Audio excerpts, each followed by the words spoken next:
G'day guys, today I was blessed to be able to interview Alexandre Sacco, who is the CSM World Champion player from Team France, and Liam VSL, who's a top competitive powerhouse Eldar player from Belgium.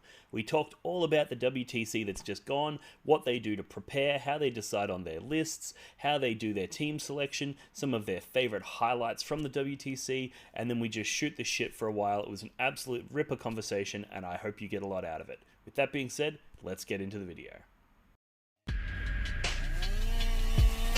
Look for the blood god.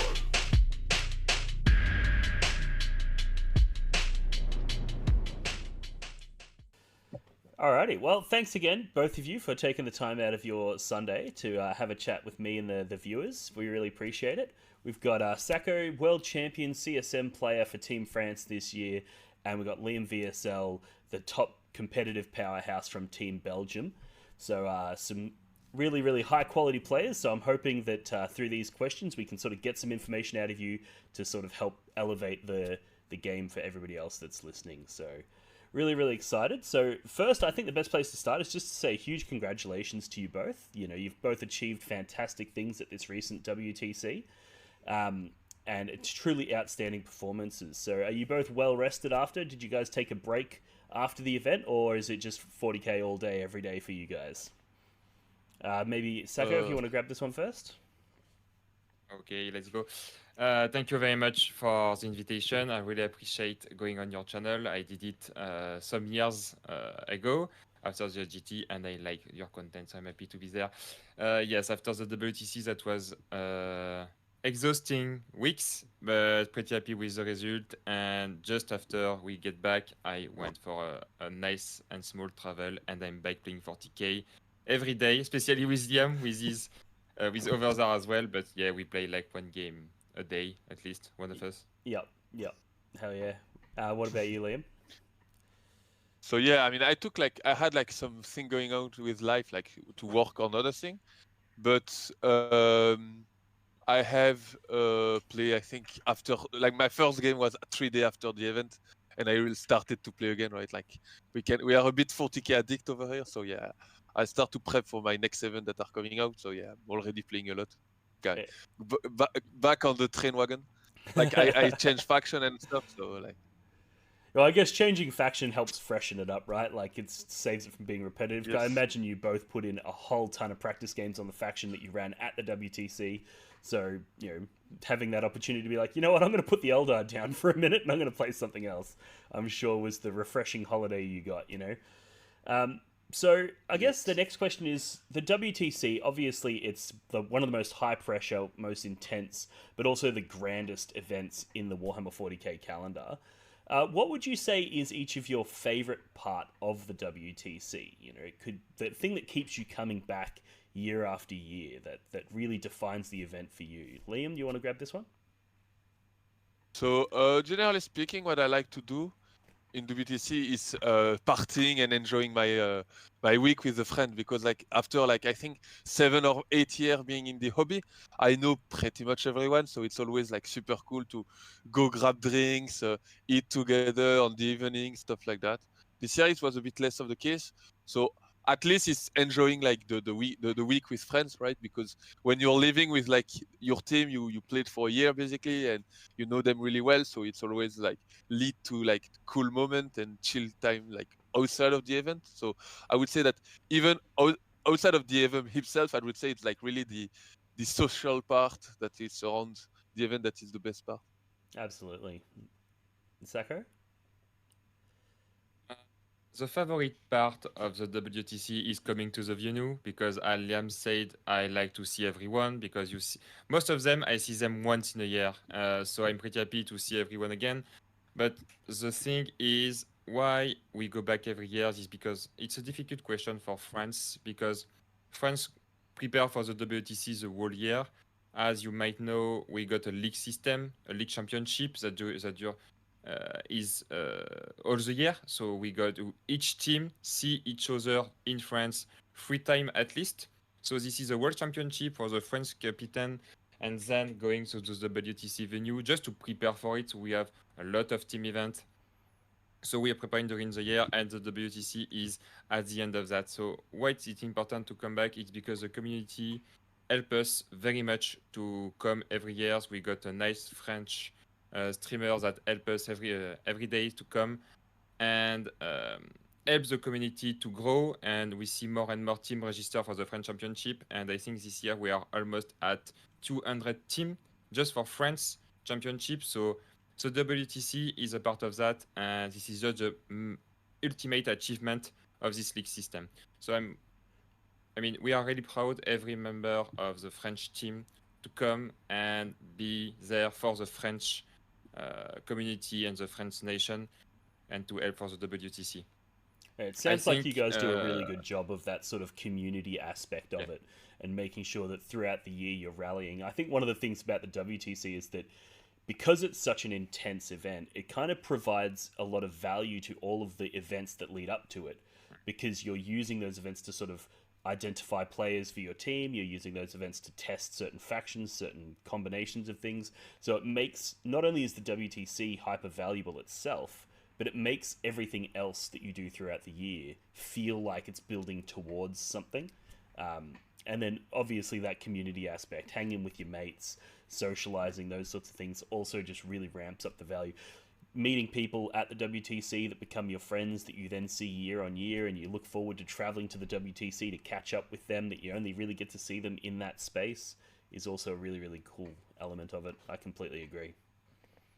Yeah, definitely. And the thing I have to disagree a bit with Liam is I see, especially this year, when you are a seed one team competing for the first place, this is becoming less and less a moment for partying because as we evolve, I think 40k as a team environment and for the top solo player, as Art of War might do, for example, when there is a business, and we are almost semi-professional on some aspects.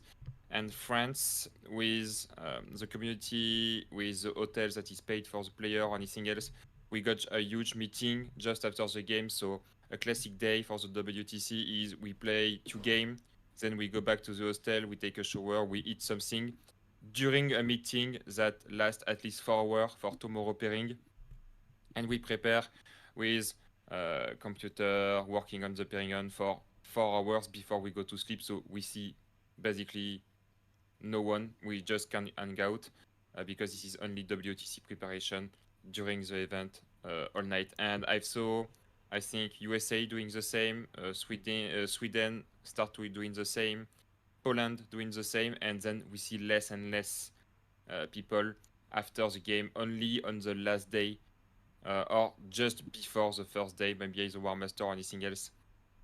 So it's becoming a bit more professional, and this is a less partying mode.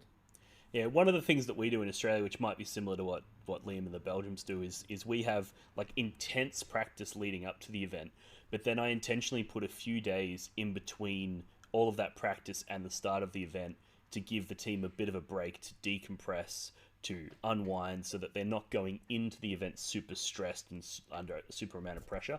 And we sort of use that time to also go, oh, check out the War Masters for those who aren't playing in it. Go say hi, catch up with Isaac and the leadership team, and catch up with Jay, and explore the town because you're often in a new city for you. So they sort of use that time to decompress and get that sort of holiday social aspect out of the way. But then as soon as the event starts, it's you're at work now. You're not here to play. You're here to play. You know what I mean? Like. Yeah, So I think definitely. it's modulating between the two things is really important, because if you just go pure hardcore the whole time, that might work for some people, but for some people that pressure can sort of produce worse results than if you were to modulate between the two. Yeah, definitely depend on the people, and we are lucky, as I said, in France. I mean, we're lucky. We build it, so it's not luck anymore. It's just work, and we have kind of a habit of playing team tournaments, so the matrix is not stressing us out. Yeah. The pairing, I think this is the strength we got in the pairing, because we play in a team so much that the matrix is more accurate than some country can be, and the pairing strategy is also maybe a bit more accurate, and this is our most basic strengths, because on the table our player got the same level as every other top player. And this is just the pairing that doing most things. For example, we speak a lot against the USA pairing, or we won on the pairing. Same for Poland, same for Belgium. And only the Sweden was a bit awkward. It went only on the table because the pairing was fine, but then the match went swinging around. And definitely, so to come back to his initial question, I think the favorite thing is we can work for the nation and we can be part of the huge achievement that France start to build during the year 2020. It was a bit delayed because of the COVID, obviously, but this is all of the work now, and it start to pay off really well because we won 2 times in a row, and maybe we are aiming to get the 3 win in a row. We'll see. We'll see how we go. So, what was your favorite part of the WTC each? You know, like what was the personal highlight? You know, it could have been, you know, something that stands out about the event itself. It could be a favorite moment in a game. It could be a favorite round. Liam, what was your favorite sort of instance within the WTC this year? You're mute. I think you're muted, mate. Yep. Sorry. Yeah, right. Yeah, I had some background problem, but I deal with it. So I think the best moment of this WTC was after our third round against Germany, when we managed to draw them as Belgium, because it meant that we were there for business, basically. Because like I would say that whole of our WTC were a bit dictated, but how that third round would have go, because we knew that if we managed to get a good result against Germany, we were there for business and we were able to maybe compete with a higher team. So that was a bit of our goal. So we trained a lot. Like basically as a seed 2 team, all of our preparation were basically against Germany during the few weeks before the event. So it was nice to see that like leading to a draw at least. Like we had like good pairing and some of like and the result were there and we managed to draw. So we were really happy.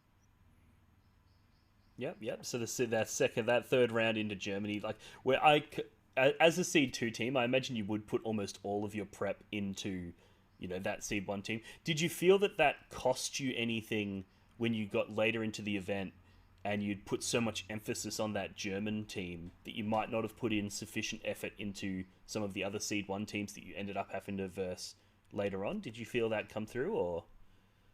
Yeah, a bit. Alors, lucky us, Germany, I would say, had like most of the most universal roster. I would say like they had like a lot of army that we'll get to see in later pairing. Yeah. So that was like useful. The prep were done for them, but for sure, like we didn't like prep enough the scenario, like Crucible Search scenario, were not prep as much as that famous Hammer and Anvil scenario.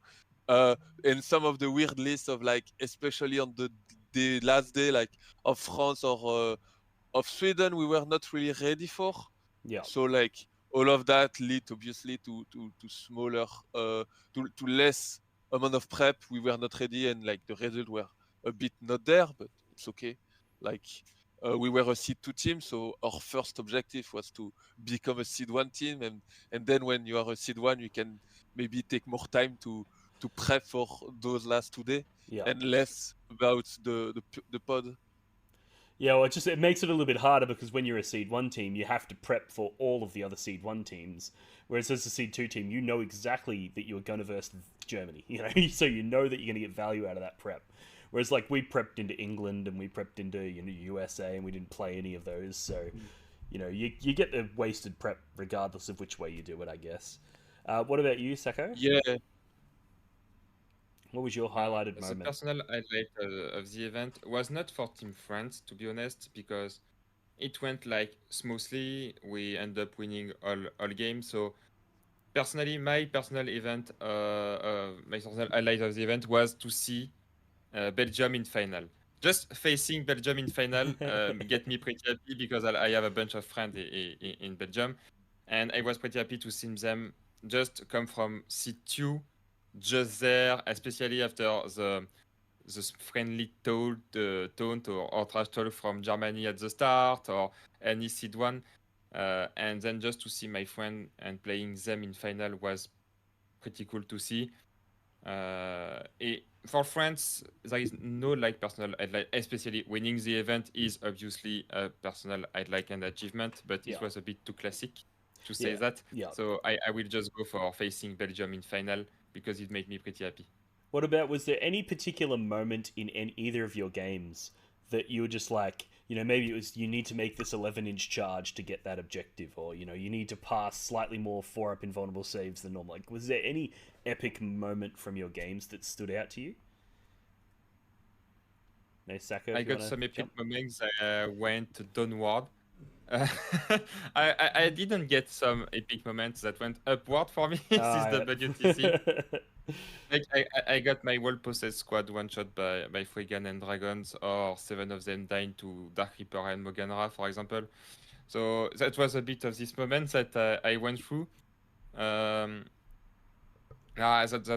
the only cool moment that gave me some point was against Poland Mason when 2 turns in a row, the Chaos Lord in Bile with Armor Terminator just strikes tank, Frigan and 10 Fire Dragon for 2 turns in a row. But I mean, that's fair because the previous game I got my whole army destroyed by this brick, so I'm pretty happy with that. Yeah. But yeah, all of the opponent I played was friends, so out of the pod I played John, which we are both in Art of War. I'm an Art of War coach member and he's an Art of War coach Yeah. core team, so I was pretty happy to face him. Also, he was playing my favorite faction, so I was pretty happy to face him. Then I play against Sweden, and people know we worked together with Sweden last years, so I knew Axel pretty much. And then I play against Mason, with also a close friend of mine. And in the very end, I play Liam, which, as you can see, is also a close friend of mine. So Yeah. I just play against friends. It's like a whole TTS friendly meeting Yeah. all over the weekend. What about you, Liam? Was there a particular moment in any of your games where you were just like, "Whoa, that was epic"? I mean, like I always play above the edge, so I tend to always have those little situations where like I have that. Like I think one of the funny moments was against Alex when like turn 1 I have an opportunity to go kill 5 War Talon, which are a pain in the ass with Spider. I send to them and I kill them between shooting and Overwatch. But then he didn't commit enough, and I had 2 Spider. Like he shoot with Cypher, kill I think 3, like grenade plus Cypher, kill 3 Spider. Then I react move away, and then I managed to take his home field with the 2 remaining Spider. That would say was like one of the luckiest moment. Like I think the other moment is when I had like Lekis managing to survive with Ragnar Yeah, and the 10 Terminator. No, that's not against you, but Lekis and so Lekis, I sent Lekis and Jenzar into the unit of 20 Blood Claw against Sweden, and he heroic with Terminator. But lucky me, I had Lekis that survived in combat with the like Ragnar and the Terminators, and tagging both of them units during a turn, which was funny as well. But yeah, I mean, I'm used to those kind of situations because, like I say, I'm like the pusher of my team, so I always like play on the edge and waiting for that little modulation in the dice to go either my way or not my way Yeah. to then like told my coach. Yeah, I mean, I find that the most fun way to play is to play right on the edge. Like, that's why I play Worldy, just because I'm just going to send everything in and charge everything, and it's going to either be an amazing epic turn and I'm going to win, or it's not going to go my way and I'm going to lose, but it's going to be epic regardless. It's always a fun way to play. So, what is your... So, this is coming from the captain of Team Australia. We have a relatively straightforward team selection process, but I'm curious as to... And I know, Sacco, I know the French team have quite an in-depth team selection process. But is there anything particular that you guys do, when you're going through that team selection process and preparing for an event like this? Maybe, Liam, if you want to jump in first with Belgium's team selection process? I mean, we are still a bit in, I would say, everything is a bit artisanal in Belgium still. So, like, we don't really have, like, I would say, like a core selection process. Okay. Like, the selection is basically, people come talk to me, this saying, yeah, I want to be in the team. And then we'll do basically a bunch of TTS scrim during the first part of the years. And then, like, a bunch of team events during the second part, like, I would say between, like, February and April and May. We probably gonna do like 5 international team events so that I can like test some of the roster, and like basically during the first part with TTS Scrim I will like choose probably like the 12 more promising player, and then during the second one I will continue to test them, and at the end of the day, like, I will basically make the decision with some of the, like, I would say the old guard of the team, and we'll go from there. Like, it's pretty, I would say, like, authoritarian. Like, I Yep. made most of the decision. There is like no, like, but we talk together, and it goes smoothly and well.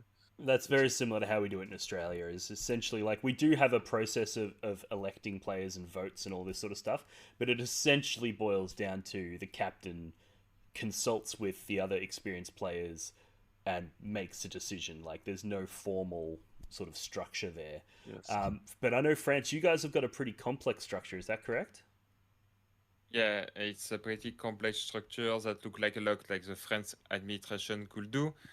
I won't go into deep detail, but to explain, this is like a pyramidal situation. Every year there is a championship called the League Wars, where, as I said before, there is almost 200 teams registered. And there is a bottom of the pyramid that is League 3. There is multiple League 3 when people compete to get into a playoff. The first of each League 3 get into a playoff that play against each other to get into the second league. There is 5 second league depending on where you live in France. And then at the very end, there is also a playoff to see which team jump into the Premier League. And the Premier League, there is only one Premier League in France with only 10 teams of 8 people. And the 4 of this first team during the year get into a playoff as well. And the very first of this playoff, the captain of the first team on this first playoff becomes the French captain for the next year. So when the league is over and we got the captain for the year, we jump into the French Discord, and the new captain got all power to decide which guy he wanna invite or does not invite. He got all power to decide if he's wanna do it like alone or if he wanna go with a council captain, for example. But I think a lot of time for at least starting 2024, we are going into the captain alone, and his decision is helped by some veteran players that he got in S team, and we're gonna see what we are gonna earn. And there is several cutoff during the year. We start roughly with 30 players.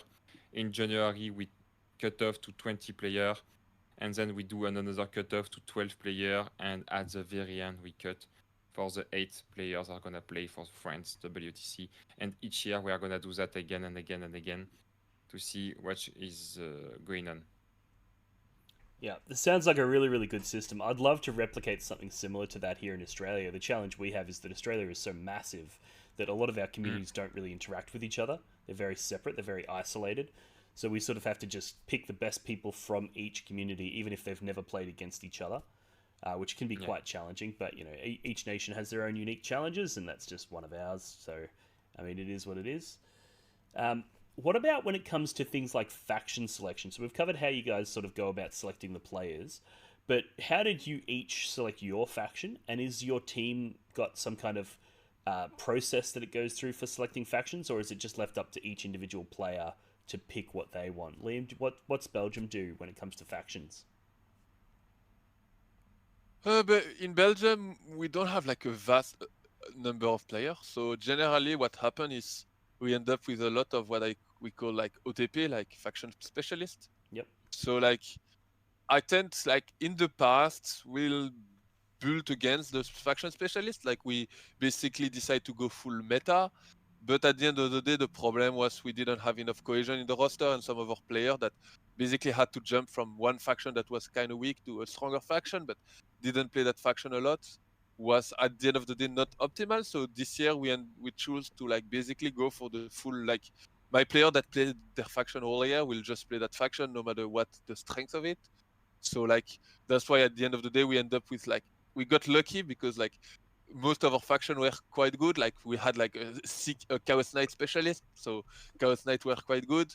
But at the other hand, we had like a Tyrannid specialist. That Tyrannid was objectively not the best choice, but he only played that, and he's an expert in that. So we decided to still go for that. So like we have like, I would say a good half of the team that is basically faction specialist, and we go from that. And then generally the rest of the team try to like have like a cohesion of the roster. So like if our specialist faction are more like Hordy, we'll like try to go to land a bit all against Horde, stuff like that, and try to gain a roster cohesion like that. But basically that's how we work. Yeah, we do a similar thing in Australia where we have some faction specialists and then the other people sort of fill in the gap. So it's like, well, if we need somebody to do this certain thing, one of those other more flexible players will fill that role. And we really do lean on those faction specialists to get their, all of that experience that they've gathered throughout the year, bring it to the event. Sacco, what about France? How do you guys select factions? I mean, we are so much player in France. I so many players that we got some specialists. For example, Olivier is a Space Marine specialist, or Arnaud is a Necron specialist. Otherwise, we are more into a pool. For example, I'm a dedicated Chaos player along with Matt. We can play some singles, but it's easier for him to play on Chaos.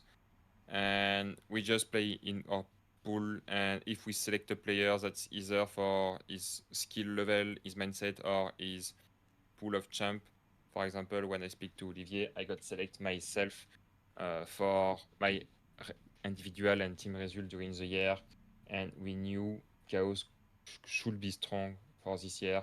It was either World Eater available, either Death Guard available, either Emperor Children, either CSM, or either Tyson. All of them could fit into a roster, and in the very end, it would have been pretty helpful to have me in the team, at least for this year, and same for a lot of other people. So there is no one like that is auto-include. Yeah, so you ended up choosing Creations of Bile, which we also took Creations of Bile in Team Australia. What influenced that decision? The fact is, that was pretty difficult because until the very end, until the very last day before the list submission, I was still playing EC. Yeah. Because I just love this faction. This is my main faction. I'm really happy that they are finally out. But we didn't know. I mean, as you saw, we didn't take either Knight, either Chaos Knight, either Imperial Knight, because we knew that was a mistake going with Knight for WTC. In the single tournament or a smaller team event, Knight are probably strong, but in an 8-man team, you can just control the pairing if you face Knight and you get some counter to play with him, and we could lock out the pairing. Otherwise, EC was very vulnerable to this both army, so even if people was doing the mistake, of taking Knights, I would have been in struggle against this different team composition. So EC was not in a favored position against Chaos Knight, Imperial Knight. Votan was a struggle, and Death Guard was also a bit awkward. So you cannot go jump into a team with 4 matchup that you knew you're gonna see, and you're like, I cannot play into this. Good luck, team. So I end up going back into Bile at the very last minute. I got the help of Matthew to build some list or anything else, because I did play Bile a lot during the year, but not at the very end. I end up doing a mistake, I think, taking Bile, because during the event, I didn't face any of the Knight army. The roster was well built enough. For that, I didn't do that alone. We discussed at 8-man. I was speaking about EC and what troubled me with speaking EC. I was speaking with Bile. I was speaking as well as Tyson. And in the very end, we took the decision of taking Bile. And I think that was a mistake. And EC would have been better because, first of all, I'm better with EC. So I'm more familiar with the game and I know the limit of the faction and I can push for it. And EC has a better matrix on the winning part of Bile, because you win the same matchup of Bile, but you win harder, which is helpful in a team.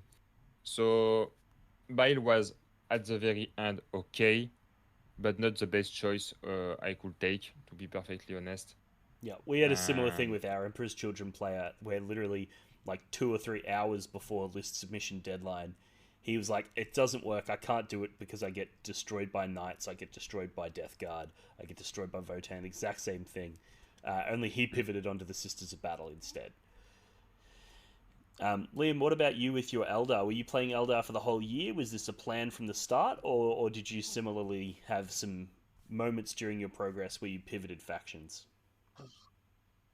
So like yeah, I mean in Team Belgium, like I'm generally a Chaos player as well, so I'm Chaos and Eldari. But like in Belgium, we basically I'm kind of the only Eldari player at the end of the day. Like at the end of the selection process, if Eldar are not like broken tier, it's me that is playing Eldar. If they are in the comp, and this year especially, we had like a lot of Chaos specialists in our roster. So like most of the Chaos army were not took. Like I had, I mean, I test EC a bit, but like we didn't had Eldar, and like, I mean, yeah, the timeline is like you had the dataset where Inari get nerfed again, and by nerfing Inari, they nerf Eldar as well. Like Fire Dragon, Banshee, Otark still do go up in point. But so like my first reflex is to pivot out of Eldar to test like Drukhari, some other thing. And then like I would say like around June, I find the Eldar list that I like, and from there I just it was cool. Like in June, I find my list, and from there, like I had like a whole month of prepping with the list and like adjusting the list. Like I even went to like a big like secret training team event in Poland a week before list submission, where I got to test my list to make sure it worked, and it was working really well. Like I adjust a bit because I was a bit light on Fire Dragon. I was only playing a 5-man. I went to a 10-man just to make sure night matchup were decent. I mean, I would say really good. Yep. And from there, yeah, no real like not a lot of struggle this year. Like the list appeared to me really quickly, and I didn't have to like to like I had like the chance of focusing on the rest of my team. I knew that my lists were ready, so I could focus on helping my mates Yep. and finding the correct choice for the global roster, which because I'm the captain was like a good position to be in. Yeah, absolutely. Especially when it comes to helping those sort of less experienced people, putting the time into helping them make those difficult decisions on what factions they're going to bring. It's really helpful if you've already locked yours in, 100%. So the WTC is notorious for weird and wild lists, right? Because you get a little bit of agency over the matchups that you play, and you get a little bit of agency over what table you're going to play them on. It really unlocks a lot of types of lists that you just can't run at singles events. And also, a lot of teams will come up with these crazy ideas, but they don't want to release them or reveal them at other smaller teams events. They want to keep these sort of vaulted list ideas.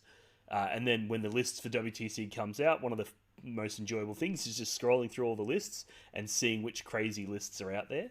So what I was thinking would be cool is if each of you highlighted a list that you found particularly interesting, whether it be something that just shocked you, like as if somebody would take that, or something that was really impressive in the way that it was constructed.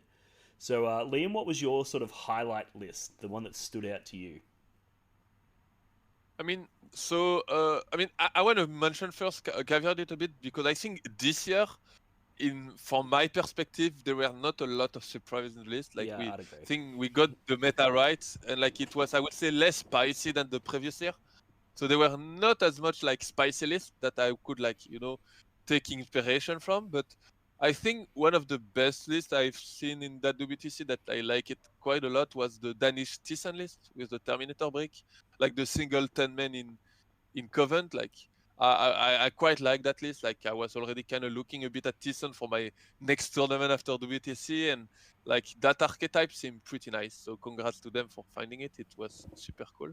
Yep. But I didn't had like any like weird list that I didn't understand. Like even that Thyssen list, I was like aware of it and I was already looking at it. So like, but I was not surprised that much. And like I would say also probably like the France one had like a really a lot of weird lists, but because I'm quite close to them, I was already aware of them, and kind of same with like I would say most top country like Germany. I knew all of their lists pretty much. Poland, a lot of them as well. Even like England, stuff like that. Like the only team I didn't really knew what will bring was like I would say like the out of Europe team, like Australia and USA. But yeah, I definitely agree that this year was a lot flatter of a meta than we've got to experience in the past.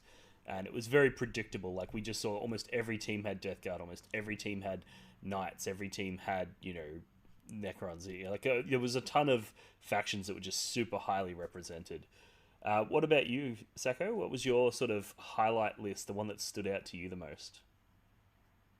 I think the leak I liked the most was the World Eater list from our side with the 80 Berserkers. Yeah.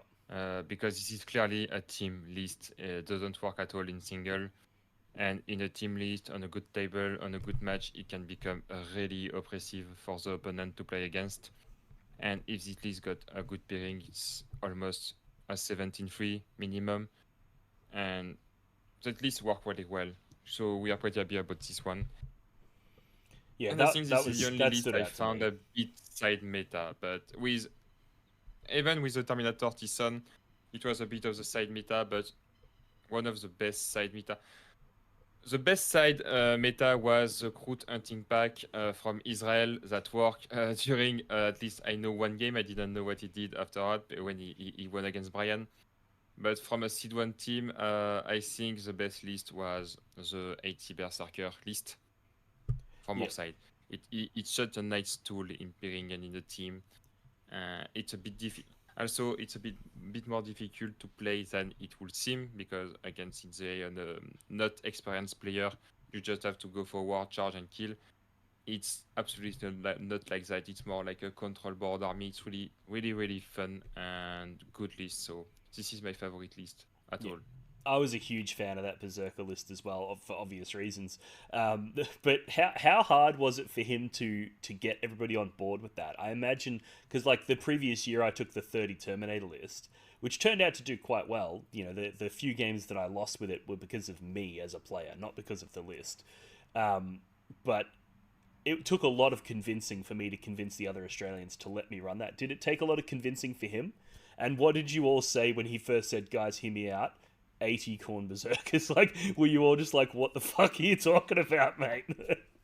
It didn't need a lot of convincing because France is really familiar with Horde. Last year's it was Olivier, 100, the Black Templar list. Yep. And Matt was already playing the Accursed spam build in a meta where Accursed was not that good. I mean, not in the mind of the people. Yeah. And this year, so he just come back with another stupid Horde archetype, and he's like, "I'm gonna play this." We are like, "Okay, you are already world champion. We trust you. It's fine. Go ahead." So there is a lot of trust between the player. Yeah. As this year, we had 5 veterans that was already world champion, and one of the 3 other was the previous French captain back in the day, so we had a lot of trust into him. And only one guy was just new to the WTC environment, but he's not new in France, so we knew him. And he was a Death Guard player anyway, so Death Guard. So it was gonna be fine anyway in the end. So we had a lot of trust between player, and he's like, "This is good, and this is why it's good, and this is what I want with this board, and this is a matchup I want, I do not want." And we are like, "Okay, good." Yep. Yeah, hell yeah. So speaking about matchups and the faction lineups and the team selections and all of these sorts of things, what was the number one team that you were concerned about facing each? So whether it be the team that you feel had the strongest lists, or a team that you knew the players and you knew that they had really strong players, or if there were any other considerations. So Liam, as from the perspective of Belgium, was there any team where you were just like, they're the ones that are going to be hard to beat? I mean, we had like a list of teams that we knew it would be difficult to beat them, and I think in it was basically the top 3. So it was USA, France, Germany. So we knew that basically in our mind we had a shot at winning any of the other game, but those 3 were pretty difficult. And like I would say lucky or bad luck, I don't know. We got one of those in pod, so we had like the chance to prep a lot for them. So like Germany was, I would say, like one of the, like in my mind they had like one of the best lists in the event, and we were like quite scared of facing them, I would say. But it was also like positive that we were kind of prepped for them, so it was okay. So like before the pod reveal, I would have said Germany, and it was like France, Germany, USA, like that. Those one were the team we were really scared of facing, like because we knew it would be really hard to play against them. Yeah. Sacco, what about from the perspective of France? Obviously, going in confident, being the reigning champions, but was there anybody that you were looking at where you're just like, they're going to be a hard one? This one is an easy answer because it's going to be USA. Because it was the only team that didn't take any knight. So from our perspective, that was a team that understands the meta the same way as us. Yeah. So that was the only team we were prepared to face that well. I mean, we work against everyone else, but especially against USA. Just because of that, the roster was a bit offside from our perspective. The Emperor Children choice was, I mean, expected and not expected. We knew Anthony was going to be playing World Eater because he played a lot of World Eater and almost only World Eater with a bit of Bile. And then we didn't know what else could have been. So the GSC, we don't have a lot of GSC player in France, so we lack preparation on this matchup, so we need to work hard to see what could go on. The Eldar list was way different from our Eldar list. The Space Wolf list was really different from what we see as well in France, so we need to prepare and see this matchup pretty well. Yeah, absolutely. For us, we had obviously all of the Seed 1 factions we did a bunch of study and put our prepared numbers into. And of all of the Seed 1 factions, the one that we paired into the worst based off just the data was Sweden. And then we smashed through our pod and then immediately copped Sweden. It's like, oh, there was a 1 in 10 chance we were going to hit them. And we hit them anyway, and then they took us down. So that was an interesting turn of events. So now we've got a couple of individual questions for you that have been submitted by listeners to the channel. So the first is for Liam. With Belgium now in a Seed 1, which congratulations, by the way, that's a huge achievement. What nations are you looking to topple next, and what is your plan going forward as a Seed 1 nation? I mean, in my mind, the plan was a bit straightforward, but the idea was to try to become a Seed 1, and then basically we go for the throne, to go for the first place. Yep. So, I mean, next year, then it's probably France, I guess, next year that we need to beat. So that's probably... This is the one we still need to improve quite a bit, but we have 1 year to do so, and I feel like the team already improved quite a lot. And like being in Belgium and having like not a huge pool of players mean that I get to have my player going to a lot of WTC. Maybe like a bigger country like England, stuff like that, have to like have a rotation.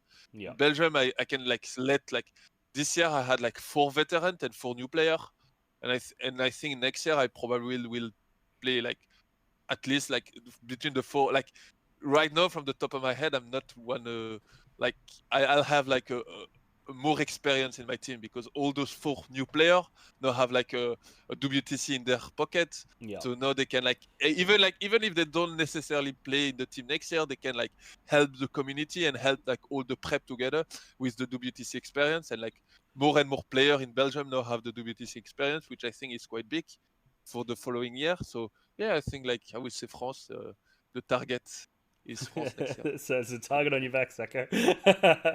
But no, I completely agree. And there's something about WTC experience in particular that is so much more relevant than other teams' events. Like you can play a ton of events, play a ton of singles events, get a ton of experience in that area, but experiencing the WTC itself is something else. So having those veterans come back year after year and just keep building on that experience can really sort of propel your team forward. We had 6 returning players this year. The previous year we only had 2, so that was really, really hard for us. And you can see the difference in our results from this year and last year, the amount of improvements that we saw by having those returning veterans. And then Sacco, the question I've got here for you is, with France winning now 2 in a row, you're obviously planning to go for that 3rd in a row. Is there anything that you guys are planning to do differently this year, or are you going to stick with what works? I think we are going to stick with what works, and we are going to improve on the small weakness we figure out during the year, on some process, on some work, on some anything else. And I've got the feeling I can say now that next year we might come back a bit stronger than we was last year's. Okay. Because we saw some some small adjustments to made just to become stronger for the next event. So I'm really looking forward for the selection, the World Years, and to be there again at WTC to see if we still have it, we still understand the meta that well, and we still the work still paid off.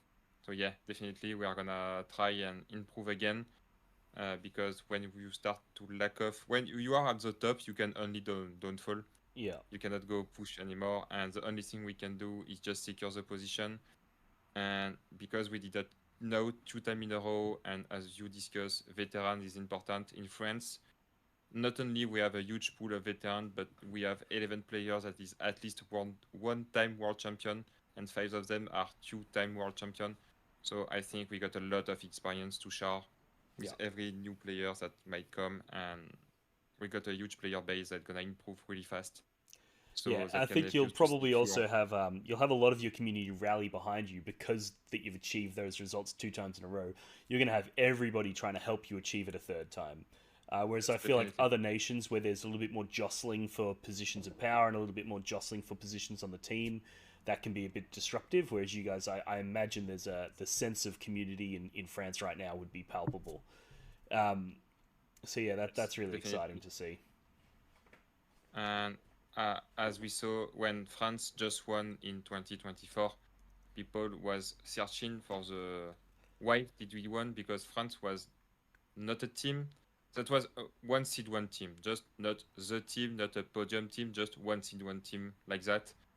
And then out of nowhere it just won, and people were searching for the reason why we won. Yep. And they are starting to work out to do a bit like we did before, but we did it 4 years before winning our first WTC, so that let us a window wide open for winning maybe sometime before the other team. We close the gap and start to win against us, and we are obviously start to fall behind one day as Poland did. Poland was just a massive team for more than 10 years, I think, and now with a veteran not playing again, not returning back, it's starting to fall off a bit. And obviously each country need to get into this cycle, but I think France is on the upper side for now, and maybe we can stay like that for a few years. I mean, the one downside to being repeat champions is you've got a nice big target on your back. Like every team is going to be practicing into France, whereas Australia, people probably don't even bother practicing into us because there's only a small chance they're going to verse us. Whereas everybody knows in order to win the event, you're going to have to beat France. So, definitely. but that probably is a motivating force for your team as well. Like you guys would be pumped and going, okay, we need to defend ourselves. We need to fight these guys off. So. That's really exciting. So that's all of the questions that I had down here. The only other thing is with WTC 2025 behind us, what are your plans for 2026? Is there any particular events you're planning to go to? Are you planning to take a break? Are you planning to focus more on teams or singles? Or is there any faction changes you're planning to make throughout the year? What's just sort of your direction for the year? Liam, do you want to go first on this one? Sure. I mean, it's all about single again for another, I would say, 3 to 4 months. Like generally speaking, the single period is between September and December. So like I have like a couple of big events. Like I'm going to a LGT with a CSM at the end of the month because like I have to make sure CSM win again. The LGT, like the last 3 years.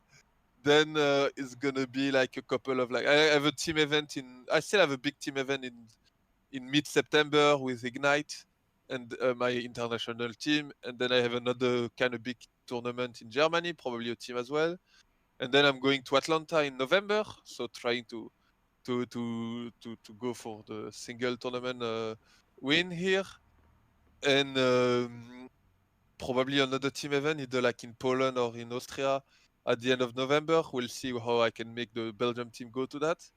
And then after December, it's gonna be all about team. I think I have like 5 team events lined up in like 5 different countries in the period of February to May, and then it's gonna be back to the WTC train wagon again after May. So like yeah, the year is pretty locked down already, kinda. Yeah. And faction wise, like no, I'm in the period where I can enjoy myself and play whatever I want. I don't have to fulfill some I would say priority for the team. But right now I'm on CSM. It's probably gonna be something like CSM for until end of September, and then a bit of Decent until November, and then probably, I mean, back to like a bit of Eldari until February, then back a bit like some EC I want to play as well. So like I will rotate in my faction because I like to play every of my faction. Maybe a bit of Death Guard. They got a bit turned down, so I still want to explore a bit that book because I'm a Death Guard player as well, and I don't think I played like a lot of Death Guard game yet. So like I want to look a bit at the option there, etc. Yeah, sounds good. What about you, Sacco? Because of friends' work, we got a lot of the team event at the start of the year. So as I said, in 3 weeks, we're gonna have the French selection playoff for the captain. And just 1 week after that, I go to the GT as well. And 2 weeks after the GT, I go to the biggest French single event with 500 players. And just after that, 2 weeks after, I go to the first part of my French League Championship. And 1 month after, or 2 months after, this is the second part of the French League Championship. And just after that, there are going to be the Pyra Cup as well. There are going to be 1 ETC in Netherlands. And we try to schedule 1 or 2 single tournaments between all of this. And maybe there is 1 more team event to come. So this is, the same season as before, maybe with 1 or 2 more events that I did. Just to see and try testing and jump into the community and play with them. So this is pretty nice schedule, but also really exhausting over the time. So you still need to be focused on and just to do 1 event one after the other. Yeah. And it's still gonna be alright. 2 years I do that, 3 years now I do that, and it's still okay. I still love Warhammer, I still wanna play. So I'm still okay. How many games would you say you play in like an average year? Like if you're playing a tournament almost every second weekend and then you throw a smattering of practice games in between that. I know you guys are big on TTS as well, so you play a ton of that. How many total games do you think you'd play over the course of a year? 300? Yeah. 300? That's fucking insane. It's During the crazy. year, I guess that's what it takes. It should be around 200 and a half. Yeah, like play a bit it's more. probably like in the like I would say like 5 game a week normally is not bad. Like it's not a low estimation on my part. Like I would say it's probably the low end of my estimation is 5 game a week during like practice time, and then you add the tournament to that basically. Yeah.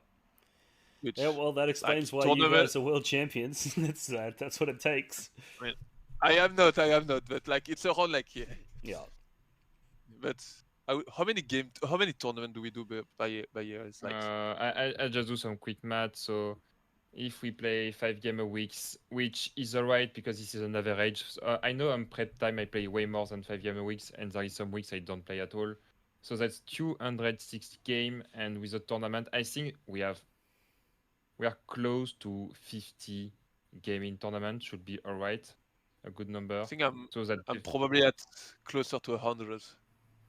Like it should be 10 tournaments. So yeah, definitely 10 tournaments is 50. So that's 20 tournaments. Yeah, I'm closer to 20 tournaments. 10 tournament is okay for me. So it should be around 300 game a year. That's absolutely But it really brutal. depends because I mean, personally, I'm all about excess. So there is some weeks I just don't play at all, and there is some weeks I can schedule like 10 games. So it really depends if I have a list that I like. For now, I found some new army or some new factions that I like to play, or some new lists that I want to play. So with Liam, I think we play 2 or 3 times a week. Maybe we did 7 games the last week. Together. The last 2 weeks we played 7 games together. So like, and that was like half of my game. So yeah. What's your approach to practice games? Do you like allow takebacks and things like that if you're making mistakes, or if there's a if you fail a 2-inch charge, do you say, oh, let's just pretend you made it in, or do you sort of hardline it and play just play it as it lies? Together we obviously I think we play we allow small adjustment, but it's pretty straightforward game. We don't lose a lot of time. What happened. Yeah, I think that's the best way to do it. Yeah, for example, I failed in your last game. I failed a 5-inch charge reliable with Lucius. I changed a lot on the score, but I failed. It's okay. Fuck it. Yeah. And yeah, I guess it depends on your opponent. I've got a lot of opponents that want to play a game when you tell him what is a mistake, when you help them to roll back or anything else.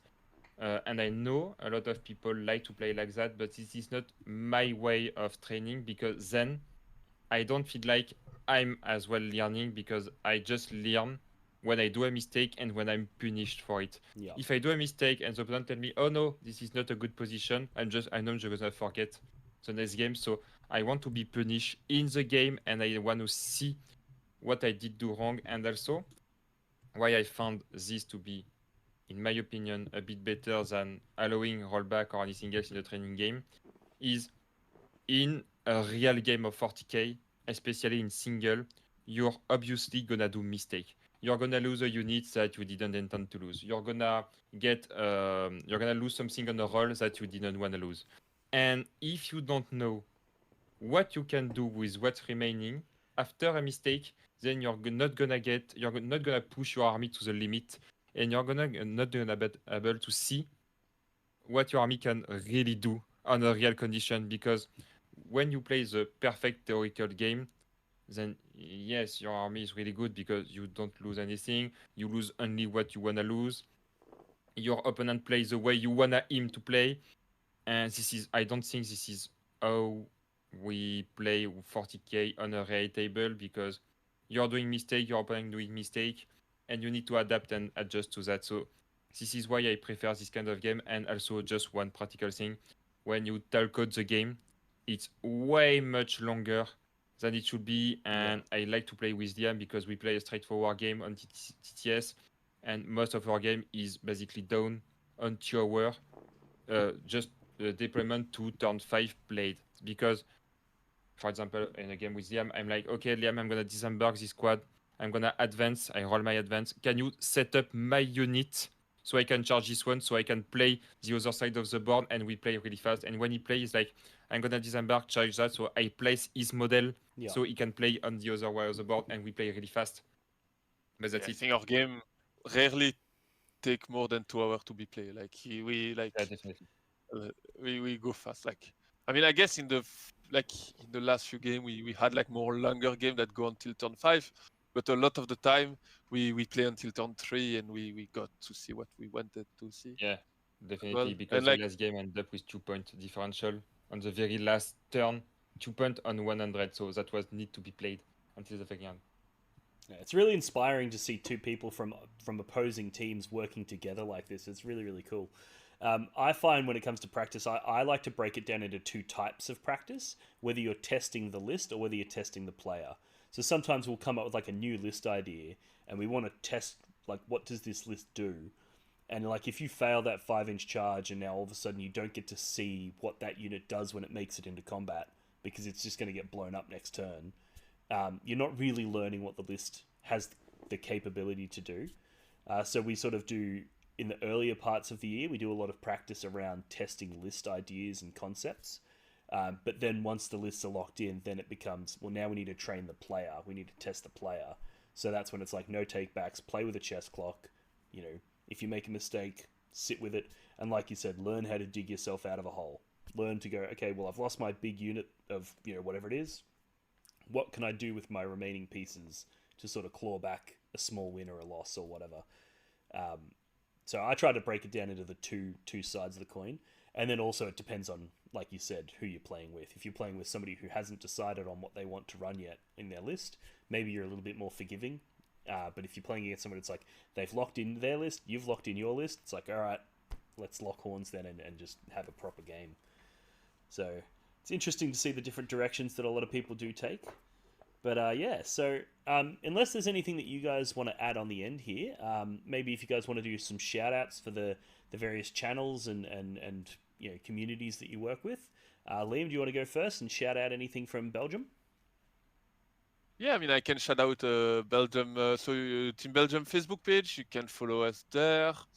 You can also follow me on StatCheck. I'm hosting a podcast there now as well. So like, if you want to learn more about how I play and stuff like that, you can check there. And I think after that is thank for the sponsor that sponsor Team Belgium, generally speaking, and yeah, that's basically it. And thank to all my teammates from Team Belgium. We had a good year this year. Yeah, hell yeah. What about you, Sacco? So same as Liam, I want to thank all the French community and the French sponsor and the French streaming partner for helping the French to grow every year. And I'm pretty sure without them, we wouldn't have been able to achieve what we've done. And personally, I would like to recommend Art of War, as I'm an Art of War coach member, so you can definitely reach the Art of War Discord and maybe grab an hour with me as Macau specialist faction if you want to get some coaching. And for France, we formed a new team that has the ambition to play against the best team in the world as Ignite or Art of War or StatCheck team. His name Yokai, and you can see us on Instagram on yotaicam.fr. So you can definitely check us and see what we are going to do in the French Championship or during the French club tournament to see what we can achieve and do, and to see maybe if we end up being the new captain of the French WTC for next year. Sounds good. I'll make sure to chuck links to all of those sorts of things in the description of the video so that people can just jump in and click on them and check you guys out. And thanks again for your time today. I really appreciate you guys jumping on. And I look forward to following the carnage that you guys leave in your wake throughout the year. And I'll hopefully see you guys at the WTC next year, if not sooner. Alrighty, guys. Well, Yes. thanks again. Thank you very much. And we'll chat soon. Thank you very much. Cheers.